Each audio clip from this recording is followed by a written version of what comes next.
சில்லான குளிர் காற்று வீசும் நேரமது, மேலோக தூதர் கூட்டம் பாடும் வேளையது, மண்ணின் மாந்தரும் கதரும் நேரமது, நம் மேசியா மண்ணில் உதித்தார். சில்லான குளிர் காற்று வீசும் நேரமது, மேலோக தூதர் கூட்டம் பாடும் வேளையது, மண்ணின் மாந்தரும் கதரும் நேரமது, நம் மேசியா மண்ணில் உதித்தார்.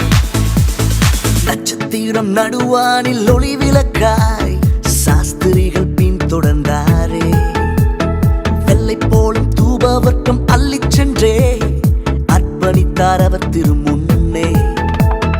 நட்சத்திரம் நடுவானில் ஒளி விளக்காய் சாஸ்திரிகள் பின் தொடர்ந்தாரே, வெள்ளை போலும் தூபவர்க்கம் அள்ளிச் சென்றே அர்ப்பணித்தார் அவர் திரு